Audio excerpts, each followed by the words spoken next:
नमस्कार, मैं हूं अशोक वर्मा। टीवी 20 न्यूज रोजाना ताजा अपडेट के साथ ही ताजा तरीन खबरें आपको उपलब्ध कराते रहता है। बने रहिए हमारे साथ, देखते रहिए टीवी 20 न्यूज।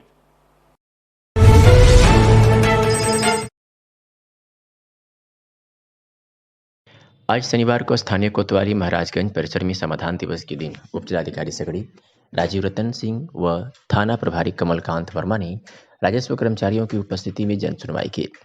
जन सुनवाई में राजस्व से संबंधित विवादों के साथ साथ पुलिस प्रशासन से संबंधित मामलों की फरियादियों ने अपनी फरियाद सुनाई। समाधान दिवस के अवसर पर कुल 39 प्रार्थना पत्र पर सुनवाई की गई। इसमें राजस्व से संबंधित 33 मामले और पुलिस प्रशासन से जुड़े कुल 6 मामले निस्तारण के लिए आया। एसडीएम सगड़ी ने जन सुनवाई करते हुए राजस्व से जुड़े मामले का निस्तारण मौके पर ही कर दिया तथा शेष मामले के लिए उपस्थित राजस्व निरीक्षक व लेखपाल को 3 से 4 दिन के अंदर रिपोर्ट देने का निर्देश दिया। उप जिलाधिकारी ने अपने निर्देश में राजस्व कर्मचारियों को मामलों को बहुत दिन तक विचाराधीन के रूप में न रखने को कहा तथा जल्द से जल्द रिपोर्ट और दस्तावेजी साक्ष्य के आधार पर मामलों के निस्तारण का निर्देश दिया। पुलिस प्रशासन से जुड़े 6 मामलों में से थाना प्रभारी कमलकांत वर्मा ने 3 मामलों का निस्तारण मौके पर ही कर दिया, जबकि शेष 3 मामलों के निस्तारण के लिए हल्का दरोगा व सिपाही को मौके पर निरीक्षण कर रिपोर्ट देने की बात कही। ऊर्जा निगमों के शीर्ष प्रबंधन के स्वेच्छाचारी रवैये के विरोध में एवं बिजली कर्मियों की न्यायोचित समस्याओं के समाधान हेतु 29 नवंबर से अनिश्चितकालीन कार्य बहिष्कार प्रारंभ होगा। 3 नवंबर से शुरू हुए प्रदेशव्यापी जन जागरण के क्रम में आज आजमगढ़ में हुई विशाल सभा। विद्युत कर्मचारी संयुक्त संघर्ष समिति उत्तर प्रदेश की 3 नवंबर से शुरू हुए प्रांत व्यापी जन जागरण कार्यक्रम के क्रम में आज आजमगढ़ में विशाल सभा हुई। 29 नवंबर 2022 से समस्त ऊर्जा निगमों में अनिश्चितकालीन कार्य बहिष्कार किया जाएगा। आज की सभा को संबोधित करते हुए वक्ताओं ने कहा कि ऊर्जा निगमों के शीर्ष प्रबंधन के स्वेच्छाचारी रवैये के कारण ऊर्जा निगमों को हो रही आर्थिक क्षति एवं ऊर्जा निगमों में व्याप्त भय के वातावरण को समाप्त कराने हेतु एवं बिजली कर्मियों की वर्षों से लंबित न्यायोचित समस्याओं के समाधान हेतु बार बार अनुरोध किए जाने के बावजूद कुछ भी सार्थक कार्रवाई न होने के कारण संघर्ष समिति ने सरकार व प्रबंधन के ध्यानाकर्षण हेतु आंदोलन का निर्णय लिया गया है। 29 नवंबर 2022 से अनिश्चितकालीन कार्य बहिष्कार प्रारंभ करने से पहले संघर्ष समिति के सभी घटक श्रम संघों सेवा संगठनों की केंद्रीय कार्यकारिणी के समस्त पदाधिकारी व सदस्य 17 नवंबर 2022 को लखनऊ में शक्ति भवन मुख्यालय पर 10 बजे सुबह से साय 5 बजे तक शांतिपूर्वक सामूहिक सत्याग्रह व विरोध प्रदर्शन करेंगे व 21 नवंबर को राजधानी लखनऊ सहित समस्त जनपदों व परियोजनाओं पर अपराह्न 3 बजे से शाम 5 बजे तक विरोध सभाएं की जाएगी। परिचय देते हुए बताया कि कार्यक्रम के दौरान गुर्जर उत्तर प्रदेश राज्य विद्युत परिषद अभियंता संघ महासचिव। तो आज ये जो कार्यक्रम हो रहा है वो विद्युत कर्मचारी संयुक्त संघर्ष समिति के सभी 17 सेवा एवं सब संगठनों के द्वारा एक साथ संयुक्त रूप से किया जा रहा है। ये कार्यक्रम जो जन जागरण कार्यक्रम चल रहा है वो 3 नवंबर से लगातार चलकर 28 नवंबर तक चलेगा। ये 3 नवंबर में बाबा विश्वनाथ की धरती बनारस से ये कार्यक्रम प्रारंभ हुआ था। उसके बाद मिर्जापुर क्षेत्र में हुआ, अनपरा ओबरा पिपरी परियोजना होते हुए अपना प्रयागराज हुआ, प्रयागराज के बाद अयोध्या, उसके बाद गोरखपुर और कल कैसको हुआ था, आगरा हो गया। उसके बाद आज हम लोग आजमगढ़ की धरती पर बैठे हैं। हमारा मुख्य मांग ये है कि जो स्वेच्छाचारी जो प्रबंधन है, जो अपने तानाशाही और स्वेच्छाचारी रवैये के कारण पूरा जो ऊर्जा निगमों को जो आर्थिक क्षति हो रही है, जिससे सभी कर्मचारियों को जो है काम करने में मुश्किल हो रही है, प्रदेश के सभी उपभोक्ताओं को बिजली देने में दिक्कतें आ रही है। इस प्रकार के मनमानी और स्वेच्छाचारी प्रबंधन को तत्काल यहाँ से नियमानुसार हटाया जाए, क्योंकि आप सभी को पता है कि हर यहाँ पे चयन की एक प्रक्रिया है जिसके तहत आईएएस के जो चेयरमैन है, एमडी हैं और डायरेक्टर हैं, उनका चयन होता है। लेकिन इस प्रकार का जो एमडी और चेयरमैन जो आए हैं वो पूरी तरीके से अवैध तरीके से नियुक्त हैं, तो उनको हटाया जाए तथा चयन प्रक्रिया के तहत चयन किया जाए। और उसके बाद हमारे 3 पदोन्नति पद के जो वेतनमान होते हैं जो पहले मिलते थे 2009 से पहले, वो रोक दिए गए हैं, उनको तुरंत बहाल किया जाए। कर्मचारियों की सुरक्षा के लिए सुरक्षा कानून 2018 से मसौदा बना हुआ पड़ा हुआ है, वो अभी तक पास नहीं हुआ है, तो उसे कैबिनेट से पास करके उसको लागू कराया जाए, ये हमारी मांग है। और हमारे संविदा कर्मचारियों के जो हमारे भाई है जो कार्य कर रहे हैं, लगभग 70,000 की तादाद में है, उनको तेलंगाना सरकार के द्वारा जो है जैसे नियमित किया है उसको उत्तर प्रदेश सरकार भी नियमित करे। अगर इस प्रकार की मांगें हमारी अगर मान ली जाती हैं तो हमारे कोई दिक्कत नहीं है। लेकिन अगर सरकार जो हमारी न्यायोचित मांगें हैं अगर उन पर विचार नहीं करती है तो हम 11 तारीख से 17 नवंबर जो है उससे शक्ति भवन पे अपना अनशन करेंगे। उसके बाद 21 नवंबर को 2 से 3 घंटे का जो है विरोध सभा होगी और 22 नवंबर से वर्क टू रूल का कार्यक्रम चलाया जाएगा और उसके साथ साथ ही माननीय जनप्रतिनिधियों को भी जो है अवगत कराया जाएगा कि ऊर्जा निगमों में क्या स्थिति चल रही है। उसके बाद 28 नवंबर को मसाल जुलूस का कार्यक्रम है और उसके बाद भी अगर ऊर्जा प्रबंधन और सरकार हमारी न्यायोचित मांगों का समाधान नहीं करती है तो 29 नवंबर से पूरे प्रदेश के बिजली अभियंता, कर्मचारी, संविदा कर्मचारी तथा जूनियर इंजीनियर सभी लोग अनिश्चितकालीन कार्य बहिष्कार में चले जाएंगे। इसका समस्त उत्तरदायित्व ऊर्जा के सर, जो कार्यक्रम आज किया गया आप लोग के द्वारा किस संदर्भ में किया गया है? आज का जो कार्यक्रम है पूरे प्रदेश व्यापी संघर्ष कार्यक्रम हमने भी घोषित किया है।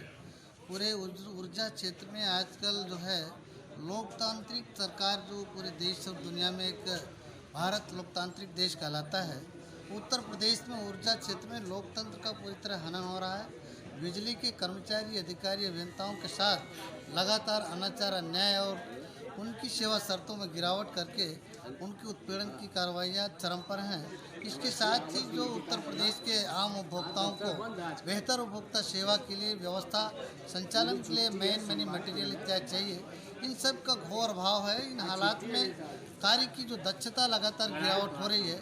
टॉप लेवल पे जो मैनेजमेंट बैठा हुआ है व्यवहारिक लक्ष्य न दे करके, व्यवहारिक समीक्षा न करके लगातार धरातल पर लोगों के कामगारों को पूरी तरह जो उन्हें प्रताड़ित करने का कार्य कर रहे हैं। इस व्यवस्था को फेल करने का कार्य किया जा रहा है। पूरे देश में अगर कोई विभाग है तो पावर सेक्टर लोगों की जीवन का आधार है। आज इस ऊर्जा सेक्टर को पूरी तरह से असफल करने का जो प्रयास चल रहा है, संघर्ष समिति के माध्यम से 15 सूत्री हमने एजेंडे जारी किए हैं, जिसमें कई पहला तो स्वेच्छाचारिता के आधार पे टॉप मैनेजमेंट द्वारा जो लगातार कार्मिकों का उत्पीड़न हो रहा, भयावह हो रहा है, उसके खिलाफ कार्रवाइयों के साथ तो टॉप लेवल पे, बड़े लेवल पे बड़े जो है भ्रष्टाचार की कारगुजारियाँ चल रही हैं, उसको भी विशेष रूप से भी 25,000 करोड़ जो है रुपए के माध्यम से मीटरों का परचेजिंग किया जा रहा है। जहां मनी मटेरियल की घोर क्राइसिस है, यहाँ बड़े बंदर बांट करके भ्रष्टाचार का बोझ जो है शक्ति भवन में चल रहा है। और उत्तर प्रदेश का स्टाफ मैनेजमेंट है, यहाँ थोड़े गलतियों के कारण, छोटी गलतियों में अगर नियुक्ति प्रणाली में थोड़ी सी गलती हो जाए तो उस कर्मचारी अधिकारी को जो है डिसमिसल जैसी जो है दंड दे रहा है। लेकिन जो टॉप मैनेजमेंट बैठा है वो स्वयं गैर तरीके से संवैधानिक रूप से नियुक्त है। तो इन तमाम बातों के साथ ही उत्तर प्रदेश में जो पावर ट्रांसफार्मर है, जो ट्रांसमिशन के बिजली घर हैं, उन्हें निजी हाथों में दिए जाने का कुछ चक्कर चल रहा है। वर्ष 2000 में जब बिजली बोर्ड का विघटन हुआ था तो यह लिखा गया था कि 1 साल के बाद इसकी सेवाओं को, इसकी स्थितियों को, इसके हेल्थ को जो है आकलन किया जाएगा। अगर स्थितियां नहीं सुधरेंगी इसे बिजली बोर्ड का गठन किया जाएगा। लेकिन 22 साल लगभग बीतने को हैं। ऐसे हालात में इस पर कोई विचार करने के बजाय लगातार निजी हाथों में देने का जो प्रयास चल रहा है, साथ ही जो है पूरे अन्य जो हमारे संविदा के कामगार पूरे जीवन इस जिंदगी यहाँ पर खपा देते हैं। 20 साल 18 साल की उम्र में आके 60 साल की उम्र तक, 62 साल तक लोग काम कर रहे हैं, लेकिन उनके जीवन का, उनके परिवार का कोई आधार नहीं है। भारत के कई स्टेट हैं, तेलंगाना है, अभी आप पंजाब में देखें, आप राजस्थान में, वहाँ संविदा कर्मिकों को जो है नियमित किए जाने की घोषणा ही नहीं की, वहाँ रखे गए। हमारे जो पुराने लोग हैं, ये पेंशनधारी लोग हैं, लेकिन 2000 के बाद जो हमारे सेवा में आ रहे हैं उन्हें पुरानी पेंशन नहीं मिल रही। जबकि लोकसभा, विधानसभा, राज्यसभा या विधान परिषद में एक ही व्यक्ति जिन विधानसभाओं में जाता है या जिन जो है पार्लियामेंट्री में जाएगा उतने पेंशन उन्हें मिलती है। लेकिन यहाँ 40 साल 35 साल जो है नौजवानी में आकर के काले गोरे गालों को लेके काले गालों और तमाम व्याधियों को वापस होके जाता है। उसके परिवार के लिए कोई पेंशन की व्यवस्था नहीं। इन तमाम बातों के लेके हम प्रदेश व्यापी संघर्ष कार्यक्रम कर रहे हैं। हमें एक सुविधा मिला करती थी, अभी भी हालांकि मिली है। जैसे आप बस में हैं, रोडवेज की सुविधा है, आप और रेलवे के लोग हैं तो उन्हें ट्रेन की फैसिलिटीज़ है। हम बिजली के लोग हैं, हमें लंबी ट्रेन की सुविधा मिला करती थी, मिला, अभी भी बहाल है, लेकिन उस पर भी कहीं न कहीं डंक का मारने का प्रयास चल रहा है। इन तमाम बातों के लिए कर्मचारियों में व्यापक रोष है और टॉप मैनेजमेंट जो नॉन टेक्निकल है, ब्यूरोक्रेट आदमी, वो व्यवहारिक कठिनाइयों, व्यवहारिक स्थितियों को समझे बिना यहाँ लगातार क्रश करने का काम कर रहा है। और कहीं ना कहीं इससे पूरा उत्तर प्रदेश का 45,000 बिजली का रेगुलर और लगभग 70,000 से ज़्यादा संविदा के कार्मिक पूरी एकजुटता के साथ संघर्ष के मैदान में हैं। हम आने वाले दिनों में हमने गुजारिश की है कि 17 तारीख के पहले अगर कोई निर्णय नहीं होता है तो पूरे प्रदेश का हमारा संघर्ष का एक एक कार्यकर्ता शक्ति भवन पे प्रदर्शन करेगा, और 17 के बाद अगर कोई भी निर्णय नहीं होता है तो 21 तारीख को सभी जिला और बिजली के परियोजना मुख्यालयों पे व्यापक स्तर पर जो है विरोध सभाएं होंगी। और मैं जनमानस के हित में अभी प्रथम दृष्टया अनुरोध करूंगा आपके माध्यम से माननीय मुख्यमंत्री जी को और उत्तर प्रदेश के प्रबंधन को, ये जनता का जो जनादेश मेला है, सबका साथ सबका विकास और सबका विश्वास की ये एक सरकार है, तो ये ध्यानाकृष्ट हो है और यहाँ उत्तर प्रदेश की बिजली के उपभोक्ताओं की सेवा बुरी तरह प्रभावित न हो। अन्यथा की दशा में 29 तारीख को पूरे उत्तर प्रदेश में 1.25 लाख जो बिजली के नियमित और रेगुलर कर्मचारी मिलाकर संविदा के लोग इस सड़कों पर होंगे। स्थितियाँ क्या होंगी इन सब से आप लोग रूबरू होंगे।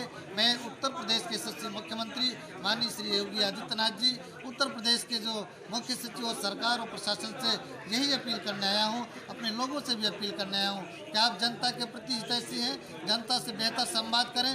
जनता के प्रति हमारा, चूँकि गांधी जी कहा करते थे उपभोक्ता देवो भव, इस सिद्धांत पे हम काम करने वाले लोग भरोसा करते हैं, लोकतंत्र में भरोसा करते हैं, लेकिन हमारे हकों अधिकारों और हमारे साथ अन्याय उत्पीड़न होगा तो हम बर्दाश्त के काबिल नहीं होगा, तो सड़कों पर उतरेंगे, स्थितियाँ बिगड़ेंगी। इन सब के लिए इनके बीच जन जागरण करने आए हैं। और आप सब जो है देश के चतुर्थ स्तंभ है, जहाँ पर जुडिशरी है, वहाँ पर लोकतंत्र में अगर न्याय कहीं नहीं मिलता है तो ये मीडिया के माध्यम से मिलता है। हमारी आपसे भी अपील है कि आम जनमानस में और प्रशासन और शासन में संदेश दें कि बिजली का एक एक कामगार पूरी तन्मयता के साथ संघर्ष के दौर में चल रहा है, और उत्तर प्रदेश की सरकार जो पूरे प्रदेश में देश में एक दिशा देती है, भारत ही नहीं पूरी दुनिया में अगर उत्तर प्रदेश को देश का दर्जा दिया जाए तो 6वां राष्ट्र के दर्जे में आएगा, सबसे बड़ा राष्ट्र। यहाँ की 25 करोड़ जनता को अंधेरे में न डाला जाए, इस बात की अपील करने आप सबके माध्यम से आया हूँ। मेरी यही गुजारिश है कि समय रहते इनकी जो जायज़ मांगे हैं, 15 सूत्री मांगे हैं, इस पर विचार करें, मंथन करें, चिंतन करें और एक न्यायपरक निर्णय करके व्यवस्था को सुदृढ़ चलाने के लिए प्रयास करें। इस बात को लेकर के हमारे बीच में अभियंता संघ के केंद्रीय महासचिव भाई जितेंद्र गुर्जर जी, प्राविधिक के प्रांतीय अध्यक्ष CV त्रिपाठी जी, हमारे और ये बिजली मजदूर पंचायत के या अन्य संगठनों के हमारे भाई पांडे जी, ये सारे लोग हैं। यहाँ के स्थानीय जो प्रतिनिधि श्री प्रेमी जी का वाकई में प्रेम हर एक कर्मचारी, हर एक आम जनमानस के साथ है। सब लोग मिलकर के आप सबके बीच में इस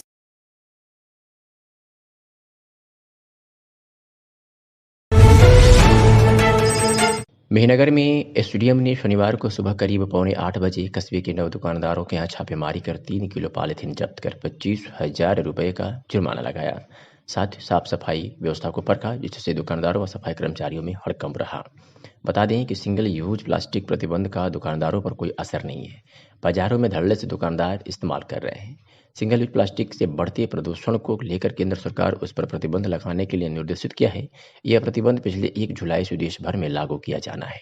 बावजूद इसके विक्रेता व दुकानदार पॉलीथीन धड़ल्ले से बेच रहे हैं व उपयोग कर रहे हैं। सच्चाई जानने के लिए शनिवार को सुबह करीब 7:45 बजे एसडीएम संत रंजन ने कस्बे के 9 दुकानदारों के यहाँ छापेमारी कर 3 किलो पॉलीथीन के साथ 25,000 रुपये का जुर्माना लगाया, जिससे पूरे कस्बे में हड़कंप मचा रहा। कुछ दुकानदार तो शटर बंद कर फरार हो ही लिए। वहीं सफाई की व्यवस्था भी परखा, जहां सफाई कर्मचारी सड़कों पर सफाई करते देखे गए। वही अपने सामने कई नालियों को साफ सफाई कराई, जबकि सफाई से संतुष्टि की इस बाबत एसडीएम से पूछे जाने पर बताया गया कि तहसील मुख्यालय पर जाते एवं वापस लौटते समय ग्राहकों के हाथों में पॉलीथीन देख आज कस्बे की 9 दुकानों पर छापेमारी कर जुर्माना भी लगाया है। दुकानदार पॉलीथीन का उपयोग पूर्ण रूप से बंद कर दें, अन्यथा पॉलीथीन जब्तीकरण अभियान चलाया जाएगा। आवश्यकता पड़ी तो प्रदूषण नियंत्रण एक्ट के तहत दर्ज होगी प्रथम सूचना रिपोर्ट यानी FIR। चित्रांश महासम्मेलन में आप सपरिवार सादर आमंत्रित है। आइए अपने शक्ति से मिलिए। ये खबर का टैगलाइन है, लेकिन इस खबर में विस्तार से जानेंगे कि आखिर वजह क्या है। खबर के माध्यम से ये अनुरोध किया गया है कि आप सभी चित्रांश बंधुओं से निवेदन है कि कायस्थ मिलन समारोह और सांस्कृतिक कार्यक्रम में सपरिवार उपस्थित होकर चित्रांश महासम्मेलन को सफल बनाने के लिए 12 नवंबर 2022 को 12 बजे से भगवान श्री चित्रगुप्त जी महाराज की शोभा यात्रा शहर भ्रमण जनपद के समस्त कार्य बंधुओं द्वारा मोटर गाड़ी बैनर झंडा के साथ अपनी शक्ति सामर्थ्य और एकता का प्रदर्शन करेंगे किया और 13 नवंबर 2022 को राहुल प्रेक्षागृह सिधारी पर बृहद कार्य कायस्थ सम्मेलन और सांस्कृतिक आयोजन 9 से 5 तक चलता रहेगा। साथ में चाय नाश्ता भोजन समय समय पर मिलता रहेगा। अतः आपसे निवेदन है कि दोनों दिन समय से पहुंचकर इस 2 दिवसीय सांस्कृतिक सामाजिक और पारिवारिक महासम्मेलन और शोभा यात्रा में अपनी शक्ति सामर्थ्य और एकता का प्रदर्शन करते हुए चित्रांश महासम्मेलन को सफल बनाइए। आज चित्रगुप्त वंशीय चित्रांश महासभा द्वारा एक शोभा यात्रा का आयोजन किया गया था। हम लोग का कल एक बहुत बड़ा सम्मेलन कायस्थ बिरादरी का चित्रांश महासभा का यहाँ पे राहुल प्रेक्षागृह में रखा गया है, जिसके उपलक्ष्य में एक जागरूकता रैली यानी कि शोभा यात्रा हम लोग ने पूरे शहर में निकाली, जो कि मुख्य चौक होते हुए सब्जी मंडी, पुरानी कोतवाली, कटरा और जामा मस्जिद होते हुए, बड़ा देव मंदिर होते हुए, काली चौरा होते हुए, रहदोपुर कॉलोनी का जो चौराहा है वहाँ होते हुए सिधारी पे आके राहुल प्रेक्षागृह में समापन हुआ है। और चित्रांश के सभी स्वजाति बंधुओं ने यहाँ एक साथ इस रैली में सहभागिता की। करीब 500 लोग, औरतें, महिलाएं, बच्चे सब लोग इसमें थे, ताकि कल का जो हमारा सम्मेलन है वो खूब बढ़िया से हो सके। उसके लिए हम लोग ने ये जागरूकता शोभा यात्रा निकाली आज। आजमगढ़ में डीआईजी अखिलेश कुमार और जिलाधिकारी विशाल भारद्वाज, पुलिस अधीक्षक अनुराग आर्य की देखरेख में जनपद के विभिन्न थानों पर समाधान दिवस संपन्न हुआ। लोगों की समस्याएं सुनी गई और वरिष्ठ अधिकारियों ने अपने मातहतों को आवश्यक निर्देश दिए कि जल्द से जल्द इनकी समस्याओं को निपटाया जाए। कुछ को निपटाया गया और कुछ के लिए जांच के आदेश दिए गए। बता दें कि थाना समाधान दिवस के अवसर पर जनपद के आजमगढ़ के थाना निजामाबाद में जनता की समस्याओं के निपटान संबंधित अधिकारियों को मौके पर जाकर शिकायतों को तत्काल निष्पक्ष और न्यायोचित जांच का कर विधिक निष्ठान सुनिश्चित करते हेतु निर्देशित किया गया। आजमगढ़ के इतिहास में भगवान श्री चित्रगुप्त महाराज की शोभा यात्रा कुर्मीटोला चौक से विधिवत पूजन और भगवान चित्रगुप्त की जयकारा के साथ जनपद के समस्त कायस्थ बंधुओं ने शुरुआत करते हुए कुर्मीटोला से प्रवीण श्रीवास्तव हनी, वेस्ली कॉलेज से सूरज श्रीवास्तव, मुख्य चौक होते हुए सब्जी मंडी चौराहा, कटरा से हरकेश विक्रम श्रीवास्तव, पांडेय बाजार से डॉक्टर राजेंद्र प्रसाद श्रीवास्तव, मोखरीगंज से ज्योति श्रीवास्तव, जामा मस्जिद, पुरानी कोतवाली, फिर वापस चौक, शंकर जी का फुहारा, बड़ा देव मंदिर से अमित सिन्हा, एलवल तिराहा डॉक्टर श्रीमती शशि श्रीवास्तव एवं अशोक श्रीवास्तव, काली चौराहा, रहदोपुर थारा चौराहा, सिधारी हाइडल ज्योति एंटरप्राइजेस सिधारी पर कुसुमलता श्रीवास्तव एवं साधना श्रीवास्तव, माया श्रीवास्तव द्वारा आरती होते हुए राहुल प्रेक्षागृह में पूरे हुजूम के साथ भगवान चित्रगुप्त महाराज जी की आरती जयकारा और संरक्षक एडवोकेट अजय श्रीवास्तव द्वारा कराए गए जलपान के साथ संपन्न हुआ। मंडलायुक्त मनीष चौहान ने शनिवार को आजमगढ़ से मऊ तक विभिन्न मतदान केंद्रों का औचक निरीक्षण कर जहां विधानसभा निर्वाचक नामावलियों के संक्षिप्त पुनरीक्षण कार्य को देखा, वहीं कंपोजिट विद्यालयों में छात्र छात्राओं की उपस्थिति, अध्यापकों की उपस्थिति, पठन पाठन की गुणवत्ता आदि का भी जायजा लिया। इस दौरान कार्यों में गड़बड़ी और लापरवाही पाए जाने के कारण जहां उन्होंने जिला बेसिक शिक्षा अधिकारी आजमगढ़ एवं अधिशासी अधिकारी नगर परिषद आजमगढ़ से स्पष्टीकरण तलब किया, वहीं एक विद्यालय के प्रधानाध्यापक तथा संबंधित ग्राम पंचायत सचिव के विरुद्ध कार्रवाई करने हेतु निर्देशित किया। मंडलायुक्त श्री चौहान ने विधानसभा निर्वाचक नामावलियों के संक्षिप्त पुनरीक्षण अभियान की स्थिति का जायजा लेने हेतु मतदान केंद्र कंपोजिट पूर्व माध्यमिक विद्यालय कोटवा में स्थापित 2 बूथों का जायजा लिया, जहां दोनों बीएलओ उपस्थित थी। बताया गया कि बूथ संख्या 268 पर फॉर्म 6 के 2 आवेदन प्राप्त हुए हैं, जबकि बूथ संख्या 269 पर कोई आवेदन प्राप्त नहीं हुआ है। निरीक्षण के दौरान मंडलायुक्त ने विद्यालय में पठन पाठन आदि की स्थिति जानने हेतु एक कक्ष में गए, जहां कक्षा 7 की पढ़ाई चल रही थी। कक्षा में छात्रों की उपस्थिति अत्यंत कम थी। मंडलायुक्त द्वारा कुल उपस्थिति के बारे में पूछे जाने पर प्रधानाध्यापक द्वारा अवगत कराया गया कि कक्षा 1 से 5 तक कुल 47 बच्चे तथा 6 से 8 तक 21 बच्चे उपस्थित हैं। विद्यालय में सहायक अध्यापक एवं शिक्षा मित्र मिलाकर कुल 10 अध्यापक तैनात हैं, जबकि बच्चों का नामांकन बहुत ही कम पाया गया। इसके अलावा विद्यालय की साफ सफाई भी अत्यंत खराब पाई गई। इसी प्रकार मतदान केंद्र कंपोजिट पूर्व माध्यमिक विद्यालय हाइडिल सिधारी स्थित 4 बूथों में से 2 बूथ पर 2 फॉर्म प्राप्त हुए थे। विद्यालय में पठन पाठन की स्थिति जानने हेतु मंडलायुक्त ने बच्चों का होमवर्क देखा। बच्चों से कुछ सवाल भी पूछे, परंतु उत्तर सही नहीं मिला। प्रधानाध्यापक द्वारा बताया गया कि यहाँ अध्यापकों कम तैनात होने के कारण पढ़ाई प्रभावित हो रही है, जबकि यहाँ बच्चों की संख्या अधिक है। उक्त विद्यालय का शौचालय बंद था, कुछ कक्ष भी बंद थे जिसे अनुपयोगी बताया गया। इसके अलावा हैंडपंप को भी काफ़ी दिनों से खराब बताया गया। साफ सफाई खराब थी। परिसर में काफ़ी बड़ी बड़ी घासें, झाड़ियाँ निकल आई थी। मंडलायुक्त ने इस स्थिति पर सख्त नाराजगी व्यक्त करते हुए कोटमा में कम छात्र होने के बावजूद अधिक शिक्षकों की तैनाती करने तथा सिधारी पर अधिक छात्र होने पर भी मात्र 4 अध्यापकों की तैनाती करने, शौचालय व अन्य कक्ष बंद रखने आदि के संबंध में जिला शिक्षा अधिकारी से स्पष्टीकरण प्रस्तुत करने का निर्देश दिया। इसके अलावा इन दोनों विद्यालयों में साफ सफाई की अत्यंत खराब स्थिति एवं समुचित पेयजल व्यवस्था सुदृढ़ नहीं रहने पर अशासी अधिकारी नगर पालिका परिषद को भी स्पष्टीकरण प्रस्तुत करने हेतु निर्देशित किया है। सिवली नेशनल कॉलेज में विधिक परामर्श केंद्र का उद्घाटन इलाहाबाद हाईकोर्ट के जस्टिस एवं आजमगढ़ के प्रशासनिक जज सौरभ श्याम शमशेरी ने किया। इस अवसर पर आजमगढ़ के जिला एवं सत्र न्यायाधीश जितेंद्र कुमार सिंह, महाविद्यालय प्रबंध समिति के अध्यक्ष मोहम्मद अबू आसाद अहमद, प्राचार्य प्रोफेसर अफसर अली, विधि विभाग के विभागाध्यक्ष professor Mohammad Arshad Ahmad, doctor Qazi Nadeem Alam, professor Abu Sufiyan, professor Khalid Shamim, doctor Haris Umar सहित तमाम लोग उपस्थित थे। लॉ कॉलेज के प्रांगण में विधिक सहायता केंद्र जो बार काउंसिल रूल्स के अंतर्गत हर एक विधि कॉलेज में होना चाहिए का शुभारंभ यहाँ हो रहा है। ये स्थान विधि छात्रों के और छात्राओं के अंतिम वर्ष में जो छात्र हैं उनके द्वारा संचालित किया जाएगा और जिसका मुख्य उद्देश्य अपने को उन छात्रों को आगे अधिवक्ता के रूप में या न्यायिक क्षेत्र में जाने के लिए एक प्रथम सीढ़ी का काम करेगा और इस स्थान पर और इस स्थान से आगे जाकर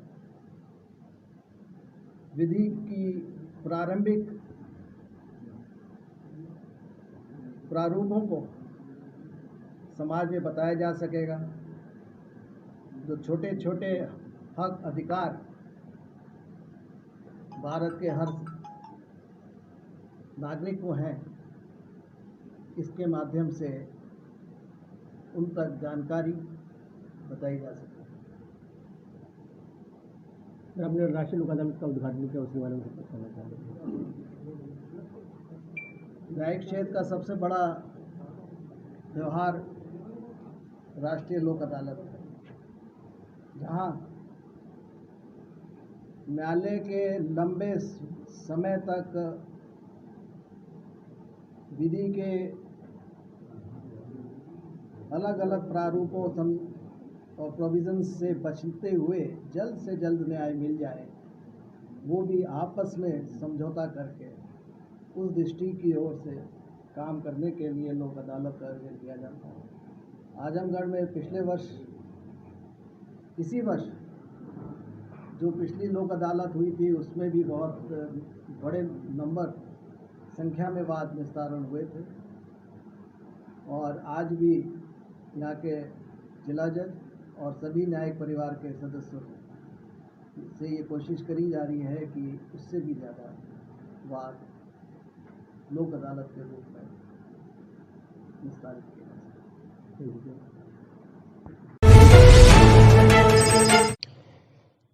समाजवादी पार्टी के प्रदेश प्रवक्ता अशोक यादव के पिता स्वर्गीय विष्णु यादव के त्रयोदशा के दिन उनके पैतृक आवास ग्राम सभा शाह खजूरा में श्रद्धांजलि सभा का आयोजन किया गया।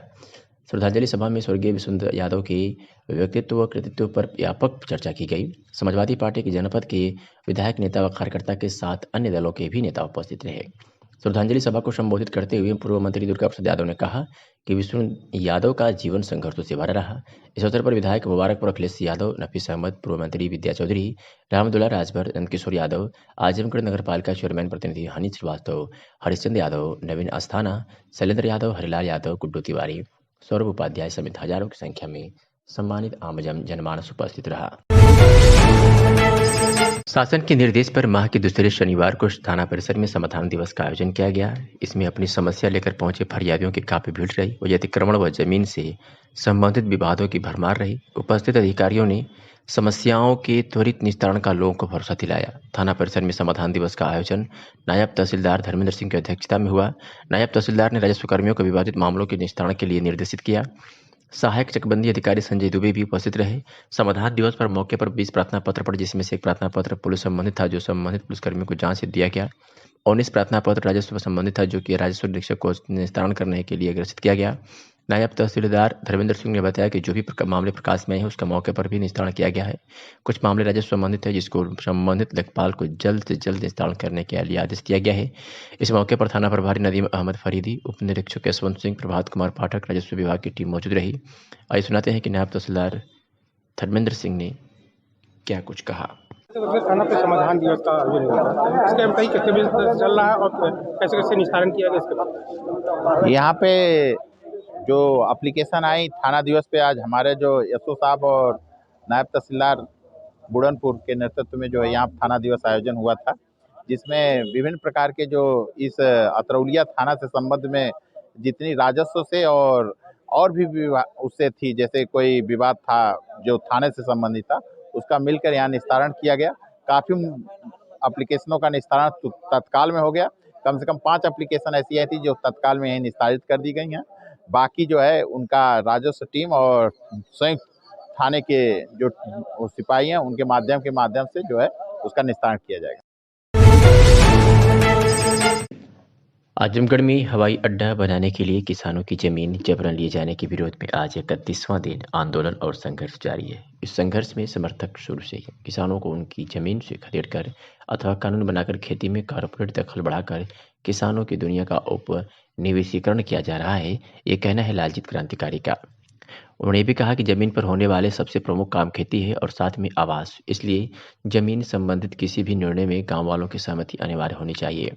यह आंदोलन दिल्ली की चौहद्दी पर हुए किसान आंदोलन की अगली कड़ी है।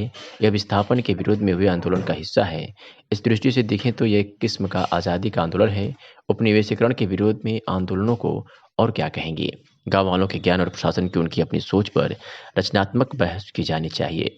ऐसी ही बहसों में किसी नई सभ्यता की सुगबुगाहट पैदा होगी। पूरब की एक मान्यता यह भी है कि जहाँ गाँव नहीं वहाँ सभ्यता नहीं। आंदोलन कहीं उसमें 2-3 गोल बन गई है, हम कहीं गोल कितना हो बन जाए, हम लोग एक हैं और एक हो करके लड़ाई लड़ेंगे। तो गोल बनाने वाले लोग पतन कौन है, कहाँ रहने वाले हैं। अब 8 गांव में जाके देखिए कितनी गोल है। हम लोग जिस प्रकार से संघर्ष कर रहे हैं, लड़ाई और संघर्ष अकेले लड़ा जाता है, संघर्ष में सफलता मिलने के बाद साथ आती है ना। तो हम लोग एक लोग अगर आ रहे हैं तो ये मैदान भर जाता है। अभी भी हम लोग 500 की संख्या हम लोगों की होगी लमसम, और इस लड़ाई को हम लोग उतनी ही मजबूती से लड़ेंगे जितनी मजबूती से 31 दिन से हम लोग लड़ रहे हैं। ये लड़ाई हम लोग कमजोर नहीं होगी। अभी धान की कटाई चल रही है, अभी घर खेती का काम चल रहा है, तो इसलिए थोड़ा से संख्या हम लोगों की कम हुई है। हम लोग का मनोबल नहीं कम हुआ है, हम लोगों का मनोबल 1% नहीं कम हुआ है। हर दिन मनोबल बढ़ रहा है ये संघर्ष करने के लिए, ये लड़ाई लड़ने के लिए, और इस एयरपोर्ट को यहाँ से उड़ा करके भेजने के लिए, एयरपोर्ट को उड़ाने के लिए हम लोग लड़ाई लड़ रहे हैं। यहाँ से जहाज नहीं उड़ने देंगे। आजमगढ़ से अगर जहाज उड़ाना इनको रहा होता तो अब तक उड़ा दिए होते, जितना में बनाए हैं उतना ही उड़ा दिए होते। ये इनकी मास्टर प्लानिंग है कि ये जमीन हम लोग 8 गांव को ले लेंगे तो किनको देंगे, अडानी को। उनका सबसे प्रिय दोस्त, विश्व का सबसे प्रिय दोस्त होगा माननीय प्रधानमंत्री जी का, तो अडानी होगा, अडानी। और दूसरे नंबर के दोस्त उनके हैं मुकेश अंबानी। ये जनता आपको वोट दे दी तो आप इनको मूर्ख समझते हैं, इतना आसानी से आप जमीन को ले लेंगे। आपको ये जनता आपको वोट दी है तो आप जनता के हित का काम करिए, और ये घर उजाड़ने की, जमीन कब्जा करने की, ये जमीन लेने की बात को आप छोड़ दीजिए। आप अपने सिरे से, अपने मन से हटा लीजिए कि ये जनता जमीन दे देगी। एक लोग कह रहे थे कि यह जमीन जबरदस्ती कब्जा कर लिया जाएगा। हम कहीं ऐसे ही बनता है क्या जमीन आप कब्जा कर लेंगे? जब हमारी माताएं इतनी मजबूती से लड़ रही हैं तो जमीनियां वहां पे बैनामा करने आपको जाएंगी? जाइए, आप एक बारी बात करिए, समझ में आ जाएगा कि मतलब कैसे जमीनियां आप ले लेंगे, कैसे क्या कर लेंगे। जमीन ये कानून बन चुका है कि 80% किसान तैयार रहेंगे तभी अधिग्रहण किया जा सकता है, नहीं तो नहीं किया जा सकता है। किसी की हैसियत नहीं है, किसी अधिकारी की हैसियत नहीं है और किसी आजमगढ़ की सुधारी से खबर है, जहां 20,000 का पुरस्कार घोषित अपराधी अवैध तमंचा व कारतूस के साथ गिरफ्तार किया गया है। बता दें कि 7 मई 2020 को थाना गंभीरपुर के तत्कालीन प्रभारी निरीक्षक विजय प्रताप सिंह को मदारपुर प्राइमरी पाठशाला व टावर के पास गौकसी की सूचना प्राप्त हुई। मौके पर छापामारी के दौरान 109 किलोग्राम गोमांस, 2 गाय, 3 चाकू, 2 लोहे का चापड़, 1 किचनी लोहे की, 1 लकड़ी का ठिया व 1 मोटरसाइकिल बरामद हुई थी। इस दौरान 2 अभियुक्त अहमद पुत्र सोहराब, अलीम पुत्र अब्दुल हई निवासी मदारपुर थाना गंभीरपुर आजमगढ़ अपने अन्य साथियों के साथ मौके से फरार हो गए थे, जिस पर थाना गंभीरपुर पर मुकदमा पंजीकृत किया गया और पशु क्रूरता अधिनियम का अभियोग पंजीकृत किया गया था, जिसमें अभियुक्त इमरान उर्फ बबलू अब्दुल रहमान निवासी मदारपुर थाना गंभीरपुर आजमगढ़ का नाम प्रकाश में आया। उपरोक्त अभियुक्तों का गोवंशीय तस्कर गिरोह है, जिनके कार्यों पर अंकुश लगाने हेतु गैंगस्टर की कार्रवाई की गई और आज पुलिस ने उसे गिरफ्तार करने में सफलता हासिल की है। गिरफ्तार अभियुक्त का नाम इमरान उर्फ बबलू पुत्र अब्दुल रहमान निवासी मदारपुर थाना गंभीरपुर जनपद आजमगढ़ है। थाना सिधारी पर 20,000 के इनामी इमरान, जो मदारपुर थाना गंभीरपुर का रहने वाला है, इसकी गिरफ्तारी क्राइम ब्रांच व सिधारी पुलिस के द्वारा की गई है। यह अपराधी लगभग 1 माह से गैंगस्टर एक्ट के मुकदमे में वांछित चल रहा था और ये गैंगस्टर एक्ट गौकशी के प्रकरण में लगाया गया था। इस अपराधी को 24 घंटे के भीतर न्यायिक मजिस्ट्रेट के सामने प्रस्तुत किया जाएगा व आरोप पत्र शीघ्र ही न्यायालय भेजा जाएगा। आजमगढ़ जिले के रौनापार थाना क्षेत्र से पिता और बेटे के रिश्ते को शर्मसार करने वाली खबर प्रकाश में आई है। यहाँ एक कलयुगी पिता ने अपनी ही नाबालिग बेटी की अस्मत लूट ली। मां के साथ थाने पर पहुंचकर बच्ची ने पिता के खिलाफ तहरीर दिया है, जिसके आधार पर पुलिस ने मुकदमा पंजीकृत कर जांच की कवायद शुरू कर दिया है। दरअसल तहरीर में बच्ची की मां ने बताया कि 10 नवंबर की रात बच्ची अपने कमरे में सोई थी, वहीं उसकी मां भी सो रही थी। रात लगभग 11 बजे पिता पहुंचे और अपनी 11 वर्षीय बच्ची के साथ ही जबरन दुष्कर्म किया। इसके बाद बच्ची व उसकी मां को जान से मारने की धमकी दिया। बच्ची की मां की तहरीर पर रौनापार थाना पुलिस ने मुकदमा दर्ज कर लिया। आरोपी की तलाश में पुलिस की टीम लग गई है। कलयुगी पिता की करतूत पूरे क्षेत्र में चर्चा का विषय बनी हुई है। इस संबंध में SO कौशल कुमार पाठक का कहना है कि पीड़िता की मां की तहरीर पर पीड़िता के खिलाफ मुकदमा दर्ज कर लिया गया है। लड़की का बयान भी दर्ज किया गया है। आरोपी की तलाश में पुलिस की टीम लगा दी गई थी और उसे गिरफ्तार भी कर लिया गया है। मामले में अपर पुलिस अधीक्षक ग्रामीण राहुल रूसिया ने क्या कुछ कहा, सुनिए। थाना रौनापाल क्षेत्र में दिनांक 11 तारीख को ये सूचना प्राप्त हुई कि 10/11 की रात्रि में एक पिता द्वारा अपनी पुत्री के साथ दुष्कर्म किया गया। सूचना प्राप्त होने पर थाने पर सुसंगत धाराओं में अभियोग पंजीकृत कराया गया।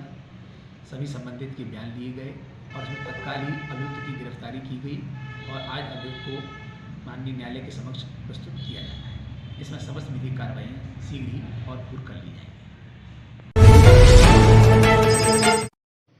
यूनियन बैंक ऑफ इंडिया क्षेत्रीय कार्यालय द्वारा बैंक का 104वां स्थापना दिवस धूमधाम से मनाया गया। इस मौके पर यूनियन बैंक ऑफ इंडिया केंद्रीय कार्यालय मुंबई द्वारा लाइव स्ट्रीमिंग के माध्यम से सभी सम्मानित ग्राहकों के लिए 6 नए बैंकिंग उत्पाद लॉन्च किए, जिसमें व्योम मोबाइल ऐप, यूनियन स्पर्श, जनरल फाइनेंस, डीजी सहज, यूनियन मुस्कान, यूनियन सरस शामिल थे, जिसे पूरे देश में सम्मानित ग्राहकों एवं बैंक स्टाफ के बीच लॉन्च किया गया। इस मौके पर बैंक की MD द्वारा पूरे भारतवर्ष की सभी 125 क्षेत्रीय कार्यालयों को संबोधित किया गया, जिसमें बैंक द्वारा 1919 से लेकर आज तक बैंक की सफलता की यात्रा के बारे में बताया गया। इसी क्रम में बैंक के कृषि विभाग केंद्रीय कार्यालय से श्री S श्रीनिवास उप महाप्रबंधक आजमगढ़ जिले में आए एवं कृषि विज्ञान केंद्र कोटवा में एक किसान आउटरीच कैंप आयोजित किया गया, जिसमें बैंक के सभी कृषि संबंधित उत्पाद जैसे किसान क्रेडिट कार्ड, गोल्ड लोन, पशुपालन हेतु ऋण, farm machinery, farm transport, FPO इत्यादि के बारे में विस्तार से जानकारी दी गई। इस आयोजन में यूनियन बैंक ऑफ इंडिया के क्षेत्र प्रमुख श्री BB सहाय, अग्रणी जिला प्रबंधक श्री मिथिलेश कुमार ने भी प्रतिभाग कर अपना मार्गदर्शन दिया। बैंक के 104वें स्थापना दिवस के मौके पर बैंक द्वारा आजमगढ़ में एक सांस्कृतिक संध्या का आयोजन पंचवटी गार्डन बेलैसा में किया गया, जिसमें यूनियन बैंक ऑफ इंडिया क्षेत्रीय कार्यालय आजमगढ़ के सभी स्टाफ सदस्यों ने अपने परिवार सहित प्रतिभाग किया। साथ ही बैंक के कुछ स्टाफ ने अपनी प्रस्तुति भी दी। इस कार्यक्रम के दौरान यूनियन बैंक द्वारा अपने सम्मानित ग्राहकों को भी आमंत्रित किया गया। इस कार्यक्रम को सफल बनाने में श्री बीवी सहाय, क्षेत्र प्रमुख श्री अभिषेक कुमार, उप क्षेत्र प्रमुख श्री अनिल सिंह, उप क्षेत्र प्रमुख ने अपना महत्वपूर्ण योगदान दिया। कार्यक्रम के सफल क्रियान्वयन में क्षेत्रीय कार्यालय से सब्यासाची मुखर्जी, रजत जैन, राहुल सुमार, विभाकर पाल, रणवीर सिंह एवं महेंद्र पाल सिंह ने अपनी अहम भूमिका निभाई। क्षेत्र प्रमुख श्री बीवी सहाय ने मीडिया से बातचीत में क्या कुछ कहा, सुनिए। मतलब 1/4 जो आप वो कर रहे हैं, किस तरह से सर आप जनता के बीच में रहे हैं और कौन कौन सी योजनाएं सर, कौन कौन से आपके कार्यक्रम लॉन्च हुए? चलिए, आज जो कार्यक्रम का उद्देश्य रहा कि आज बैंक 104वीं स्थापना दिवस मना रहा है और ये प्रोग्राम आयोजन करने का मकसद ये रहा कि आज का दिन, आज से अच्छा दिन हो ही नहीं सकता है कस्टमर के प्रति अपनी कृतज्ञता व्यक्त करने का और सारे स्टाफ सदस्यों के साथ मिलकर इस ओकेजन को सेलिब्रेट करने का, ताकि सारे लोग, जितने स्टेक होल्डर्स हैं, सारे लोग अपने आप को इससे यूनियन बैंक से जुड़ा समझें और जो भी प्रगति हो रही है उसमें आगे भी योगदान देते हैं। और आज के कार्यक्रम की विशेषता ये रही कि MD and CEO madam A Mani Mekhalai ने इस कार्यक्रम को बॉम्बे से लीड किया और इसकी लाइव स्ट्रीमिंग हुई पूरे देश में और हर जगह डिफरेंट लोकेशन पे इसको सारे चुनिंदा कस्टमर्स और स्टाफ सदस्यों ने इसमें हिस्सा लिया। और आज का जो मुख्य आकर्षण रहा, कई तरह के प्रोडक्ट लॉन्च किया गया। यूनियन बैंक को ने कुछ जो भी अपने आप में अपने सेवा में निरंतर सुधार किया है और आज इस कड़ी में कई सारे प्रोडक्ट लॉन्च किए। जैसे अभी हमारा मोबाइल ऐप, यूनियन बैंक ऐसा बैंक है जिसने मोबाइल ऐप काफ़ी पहले शुरू किया था और पब्लिक सेक्टर बैंक में ये पहला बैंक था जिसने मोबाइल ऐप लॉन्च किया था। लेकिन आज इससे उसका बिल्कुल नया रूप लॉन्च हुआ जिसको नाम दिया गया ह्योम। और ये प्रोडक्ट मीन्स ये जो ऐप है ये बिल्कुल नया एक्सपीरियंस देगा और इसमें कई तरह की सेवाओं का समावेश होगा। और इसके साथ और जो अदर प्रोडक्ट्स लॉन्च हुए, इसमें एक रिवाइव एजुकेशन लोन प्रोडक्ट रहा यूनियन मुस्कान, और साथ में एक टच डेबिट कार्ड भी लॉन्च किया गया यूनियन एक्सप्रेस, जो कि विजुअली इम्पेयर्ड लोगों के लिए है। साथ ही एक ऑनलाइन अकाउंट ओपनिंग जिसको नाम दिया गया डीजी सहज, उसको भी लॉन्च किया गया और ऑनलाइन अकाउंट ओपनिंग को भी काफ़ी सहज किया गया है ताकि सिंगल क्लिक से लोग घर में बैठे अपना अकाउंट ओपन कर सकते हैं। जो डॉक्यूमेंट सबमिट करेंगे उसकी ऑनलाइन वेरिफिकेशन होगी और कस्टमर्स को ब्रांच से जाने की ज़रूरत नहीं होगी। और सप्लाई चेन फाइनेंस से रिलेटेड हमारे पास अभी प्रोडक्ट की कमी थी और बैंक ने इसकी ज़रूरत को समझा, ग्राहकों की ज़रूरत को समझा और इसके लिए भी एक union channel finance product launch किया। सर, यू मोबाइल ऐप जो पहले, इस बारे में अभी पूरा डिटेल आना बाकी है क्योंकि अभी लॉन्च ही किया गया है और डाउनलोड करने के लिए मुझे उम्मीद है कि कल से ही ये, आज से या कल से ये कस्टमर्स को अवेलेबल रहेगा। उसके बाद ही इस बारे में कोई टिप्पणी करना अपेक्षित है क्योंकि हमें भी, हमारे किसी स्टाफ मेंबर्स को भी इसके फीचर्स के बारे में अपडेट नहीं है। लेकिन जो हम लोगों को सूचना मिली है कि बिल्कुल ये वर्ल्ड क्लास और लेटेस्ट बैंकिंग एक्सपीरियंस के साथ होगा और सारी चीज़ें जो अब तक आप लोग मिस करते होंगे या कस्टमर मिस करते होंगे वो सारी चीज़ें इसमें मिलेगी। क्योंकि जो भी रिवाइवल किया गया है या प्रोडक्ट आज लॉन्च किए गए हैं या ऐप को रिवाइव किया गया है, उसके पीछे मकसद यही रहा कि जनता से, कस्टमर से जो भी फीडबैक मिले हैं या स्टाफ सदस्यों ने और इसके लिए जो कमेटी बनी उसके सुझाव पर काम करते हुए इसको रिवाइव किया गया है। तो ये निश्चित रूप से बिल्कुल नया अनुभव देगा और बेहतरीन अनुभव देगा। और अंत में मैं फिर से आपके चैनल के माध्यम से अपने सारे ग्राहक बंधुओं के प्रति आभार प्रकट करता हूँ, मीडिया कर्मी के प्रति आभार प्रकट करता हूँ और जितने भी लोग, जितने भी स्टेक होल्डर्स हैं यूनियन बैंक, जिन्होंने अपने सहयोग के बदौलत बैंक को 104वां स्थापना दिवस मनाने का अवसर दिया है, उन सबों का आभार प्रकट करते हैं। सर, जन कल्याणकारी योजनाओं को लेकर किस तरह से सर बैंक आपका काम करता है? कौन कौन सी जन कल्याणकारी योजनाओं में आपने एक महत्वपूर्ण भूमिका निभाई? देखिए, यहाँ पर हमारा यूनियन बैंक आजमगढ़ ज़िले में अग्रणी बैंक है और जितनी भी गवर्नमेंट के स्कीम्स आते हैं उसमें हमारा बैंक बढ़ चढ़ कर हिस्सा लेता है। कोई भी योजना, चाहे वो एसएचजी फाइनेंस से रिलेटेड हो, चाहे अटल पेंशन योजना हो, या फिर ये एक तरह से यूनियन बैंक के लिए